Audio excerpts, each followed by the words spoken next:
Programa Giro Esportivo especial para você que acaba de sintonizar aqui na nossa TV Plan. Hoje estamos aqui com o nosso escritor, jornalista Flávio Prado. Estou com o livro O Juramento. A gente fez uma pequena introdução aqui, uma contextualização do que se trata esse livro, viu?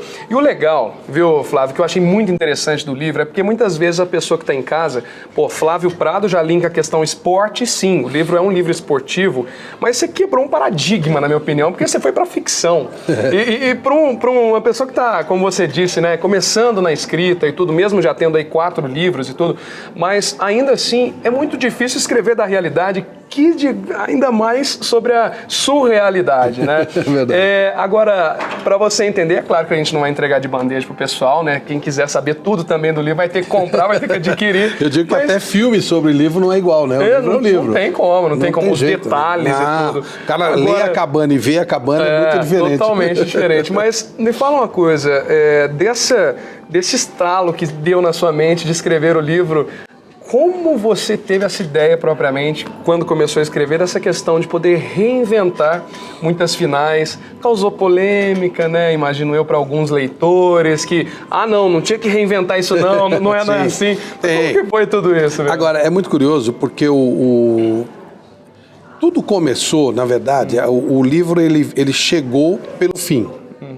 Me veio uma história de um juramento, por isso ele chama o juramento, quer dizer, o livro tem 47 capítulos, se eu não me engano, mas até o 37º, 40º capítulo, o cara não... Mas por que tem juramento? Não tem nada a ver com juramento. E a capa tem muito a ver com isso, né? Tudo. Tudo a ver. Então, fecha na capa aqui para você entender. Calma, já você continua, tá? Então pensa um pouquinho aí, a capa tem tudo a ver. Prossiga. Mas aí, então, aí eu fiquei imaginando, né, uma situação de um cara magnífico que eu conheci, o cara mais triste que eu conheci, e ao mesmo tempo que mais aceitou uma imputação pela qual ele não era culpado, que foi o Barbosa. O cara que se conformou com a injustiça. E eu fico imaginando o que esse cara passou e como poderia ter sido diferente a vida dele se ele tivesse defendido aquela bola.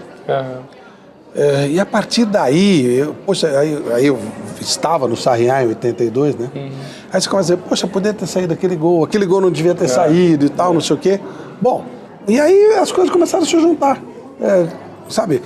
Na verdade, o livro foi pensado para fazer justiça ao Barbosa, que não poderia ter tomado aquele gol que tomou. Com certeza. Aí você vai me perguntar, ele tomará o gol no livro? Isso você vai saber lendo o livro. Você vai descobrir. Exato. E pegando esse contexto, né, fazendo esse gancho também aí com o passado para o presente, eu costumo, já que você é um jogador de futebol hoje aqui também, como a gente já disse, né, eu costumo dizer a questão do nosso futebol moderno com relação ao futebol do passado, né, digamos assim. E a gente vê muito, e principalmente com campeonatos estaduais que estamos agora, muita gente fala, campeonato estadual não é termômetro, e às vezes até falo que sim, porque você pega, na minha opinião, um campeonato gaúcho, que o Novo Hamburgo chegou na final surpreendendo, mas ainda assim não serve tanto como um termômetro quanto um campeonato brasileiro. Mas a partir disso, das zebras que a gente tem no futebol, a gente percebe que hoje o futebol, que não é o top, o de campeonato brasileiro Série A, está melhorando ou o que está lá em cima está cada vez mais piorando, dado esse nivelamento que a gente encontra com algumas equipes mais interiorizadas? O que está acontecendo é que, de novo, o dinheiro prevalece muito no futebol europeu. No Brasil, essa diferença não é vista. Inclusive, do Brasil com relação à América do Sul. Você olha uma Libertadores e você vê os times brasileiros com enorme dificuldade de chegar, por exemplo, em semifinais. Exato. Se a minha memória não falha, nas últimas 3 semifinais, 3 vezes 4 semifinais, 3 vezes 4, 12, dos 12 semifinalistas, só um era brasileiro, que foi o São Paulo com aquele time ruim do Bausa. Horrível, né? Exato. Então, e aí você olha, por exemplo, o Mena, que é jogador da seleção chilena, preferiu jogar num clube menor aqui do Brasil, que é o Sport, do que jogar no Chile, onde ele seria titular do Colo-Colo, da Universidade Católica. Aquele outro, Dátulo, ele está jogando no Bahia. Sim. Não quis voltar para a Argentina, ele jogaria em qualquer time. Lione foi para o Bahia. Exatamente. Né? O que eu quero dizer com isso? Que a diferença financeira do Brasil para o resto da América é tão grande quanto a diferença do futebol europeu para o futebol brasileiro. Só que você pega uma final de Mundial E o time europeu passeia em cima do brasileiro. Ele é muito melhor. E o futebol brasileiro não consegue, apesar de ter a mesma proporção, talvez até maior, e ter diferença com o restante da América, ele não consegue impor isso em campo. Falta o quê?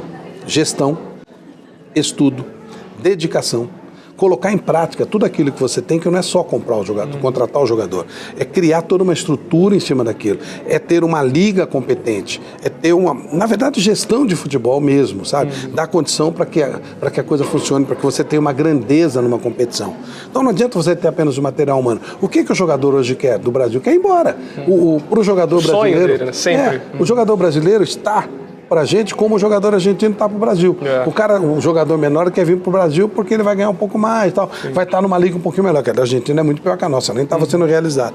E o jogador do Brasil é a mesma coisa lá, só que lá faz diferença, aqui não faz. Gestão, preparação. Agora que os treinadores estão resolvendo estudar um pouquinho mais, sabe? Usar a modernidade que nós temos em todos os sentidos a favor do nosso futebol. E não ficar resmungando com o passado. Pode ficar lá atrás. Não ficar resmungando. Evolução, mas né? foi assim. Isso. Tudo no passado era inferior ao que é hoje. E até legal que tem surgido muitos técnicos novos, né? Ainda a gente bem. pega um exemplo aqui em Poços de Caldas. Eu sou suspeito a falar, muito amigo meu. Thiago Oliveira hoje assumiu a Caldense, não sei se o senhor conhece também. Thiago Oliveira já jogou pelo São Paulo, na época de Kaká. Ou seja, é um ex-jogador que está começando também nessa carreira e está se especializando. Porque eu confesso que eu também sou contra muitos jogadores que entram para virar técnico, aí pega um time bem pequeno. A Caldense é considerado um time bem pequeno, se for pensar bem. Está numa 4ª divisão do Campeonato Brasileiro. Pega daquela coisa assim, não, tem o meu nome, então eu entendo de futebol. Mas não tem a humildade, não é? Se não estudar. Se você não se aperfeiçoar em qualquer atividade, você fica no tempo. Galo, hoje, eu tenho 63 anos, tenho 43 anos de carreira e todos os anos eu faço no mínimo 2 cursos de aperfeiçoamento. No mínimo. Eu fiz recentemente curso de gestão da Universidade de Futebol.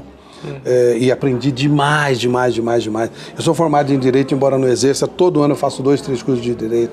Faço curso de coaching. Sou formado como treinador, sou formado como árbitro. E não quero ser árbitro, não quero ser treinador, não quero ser coach. Eu quero ser jornalista.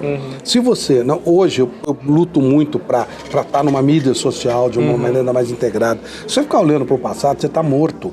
Hoje a condição é muito maior para você trabalhar. Hoje a análise de desempenho é fundamental no jogo de futebol. Se você não usar isso, não adianta. O Zico, para dar um exemplo de um cara maravilhoso, ele batia brilhantemente na bola, mas ele não passa isso pro cara. Não consegue. Bater na bola é uma arte sua só. É dom, né? Tanto que o Pelé não conseguiu passar. Até é muito mais difícil. Porque não tem aquele toque, aquela genialidade. Você tem que trabalhar o todo, trabalhar um conjunto, usar a coisa a seu favor. Não ficar lamentando o que passou. O que passou, passou.